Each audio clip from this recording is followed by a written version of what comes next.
1타 스캔들 5화 6화 리뷰 재밌더라입니다. 최치열과 남행선은 약속을 합니다. 단 조건이 있었습니다. 그것은 최치열은 섭식 해결과 남해의 과외였습니다. 최치열은 남행선의 도시락이 없이는 밥을 먹을 수가 없었기 때문에 최치열 입장에서는 아주 절박한 사정이었습니다. 게다가 학원장과 학부모들의 부당거래로 남해이가 억울하게 기회를 놓친 것에 대해 마음이 너무 불편한 것도 한 몫을 했습니다. 결국 과외를 해주기로 했고 이상한 거래라는 사실을 최치열도 알았지만 자신이 살아야 했기에 스스로 자청하게 된 것입니다. 그렇게 행복하게 잠에 들려는 순간 전화가 울렸습니다. 다름 아닌 올케어 반의 이영민이 학원 주차장에 떨어져 죽은 채로 발견된 것입니다. 학원은 휴강을 했지만 올케어 반 학부모들의 성화로 올케어 반은 강의를 진행합니다. 이영민의 죽음으로 학생들은 모든 경직되어 있었고 최치열은 더더욱 자책감 때문에 고통스러워했습니다. 좋지 않은 기분으로 남해의 과외에 갔지만 너무 친한 척하는 남행선이 불편해 남행선에게 차갑게 대하고 말았습니다. 최치열과 남행선의 거래는 절대 비밀이었습니다.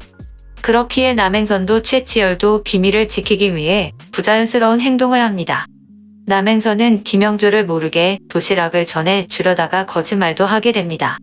최치열은 의대 올케어 반 문제지를 남해에게 주었는데 사무실 복사기에 기록이 남아 다른 여직원이 의심을 받는 문제가 발생했습니다. CCTV를 확인해 보려는 지실장을 달래서 CCTV를 지우고 없던 일로 하기로 하고 직원 회식을 시킴으로 무마시켰습니다. 한편 남행선의 동생 남재우는 아스퍼거 증후군 자폐 스펙트럼을 가지고 있습니다. 그래서 대인관계가 서툽니다. 남재우에게 매일 하는 일상이 있는데 카페 아르바이트 권진경이 와플이 다른 와플보다 맛있다고 그 와플을 먹는 것이었습니다. 하지만 권진경이 남재우를 오해해서 저녁 시간으로 근무 시간을 옮겼습니다. 남재우는 그 와플을 먹으려고 저녁에 찾아갑니다. 권진경과 그 남자친구는 남재우의 등장이 불편했는데 오해가 생겨 서로 다툼이 생겨버리고 말았습니다. 결국 남재우는 경찰서에 갇히게 되고 남행선은 손이 발휘되도록 빌어서 겨우 고소는 취하하게 되었습니다. 이 모습을 최치열이 다 보고는 마음이 쓰였습니다. 남행선은 경찰서까지 갔다 온 남재우가 불쌍해서 두부를 사다 주려고 했지만 남재우가 잔다는 전화를 받고 속상한 마음을 편의점에서 술로 달래게 되었습니다. 집으로 돌아가려던 최치열은 지실장의 전화를 받고 인쇄소 시안을 차에서 확인하고 가는 길에 편의점에서 술 마시는 남행선을 보고 지나치지 못하고 옆에서 주작을 해줍니다. 하지만 술 2잔 마시고 취해버려서 남행선은 최치열을 자기 집에 데려갑니다. 가는 길에 옷이 젖어 옷도 갈아입혀야 했습니다. 아침에 잠에서 깬 최치열은 서둘러 나서고 허리띠를 들고 따라가던 남행선과 지동희, 실장 그리고 김영주에게 발각되며 5화를 마쳤습니다. 6화는 화가 난 지동희 실장과 김영주가 최치열과 남행선에게 화를 내며 시작하고 있습니다. 남행선은 화난 김영주를 달래주느라 애썼고 지동희 실장은 남해의 과외를 반대하지만 결국은 최치열을 도와줍니다.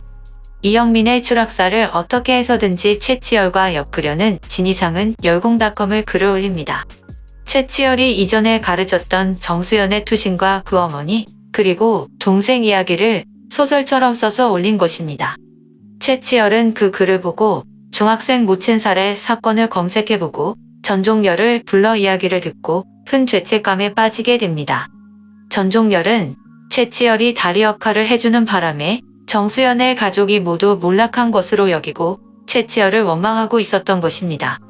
최치열은 그 후로 큰 상심에 빠져 불면증으로 고생하고 결국 강의도 휴강하게 됩니다.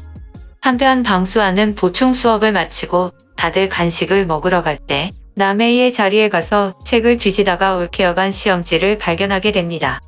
그리고 이선재에게 들키게 되는데 이선재는 자신이 빌려준 것이라고 둘러댑니다.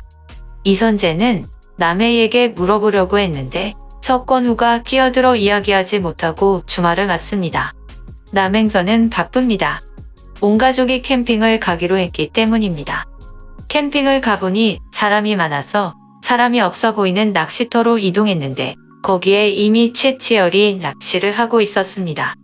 우연히 그렇게 만나서 남행선 가족과 최치열은 더 친해지고 최치열도 위로를 받고 돌아와서 더욱 신나게 수업을 할 수 있었습니다. 방수아는 이선재가 남해에게 올케어반 교재를 빌려줬다는 이야기를 자기 엄마에게 이야기합니다.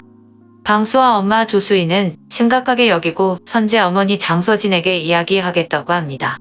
그때 마침 최치열의 차가 지나가는 것을 방수아가 보고 따라가게 되는데 결국 최치열이 남행선의 집에 들어가는 것을 들킬 것 같습니다. 비밀이라고 하지만 그 비밀을 꼭 드러나면서 스릴 넘치게 하는 것 같습니다.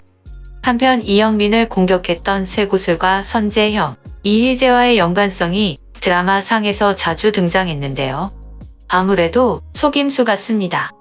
이희재가 돈이 계속 필요한 것은 길고양이들에게 먹이를 주려고 하는 것 같습니다. 길고양이에게도 쇠구슬을 쏘고 최치열을 괴롭힌 사람에게 쇠구슬을 쏘는 것을 보면 정수연의 남동생이 아닐까 다시 추리해봅니다. 아직 정수연의 남동생이 등장하는 모습은 보이지 않지만 최치열을 보호하려는 의도가 다분히 있어 보이는 쇠구슬 테러이기에 이희재보다 방수아보다 실종되었다는 정수연의 남동생이라고 생각이 됩니다. 다음 화에는 남해의 라이벌인 방수아와 조수희가 최치열의 약점을 잡고 흔들는지 아닌지가 궁금하고 무엇보다 최치열이 남행선에게 홀딱 빠지는 내용이 나올 것 같아서 아주 기대가 됩니다. 드라마 내내 웃음 짓게 하고 웃게 하는 명랑한 기운이 다음 화 이야기를 기다리게 해주는 것 같습니다. 이 영상이 마음에 드셨다면 좋아요와 구독 부탁드립니다. 좋아요와 구독은 영상 제작에 큰 힘이 됩니다. 감사합니다.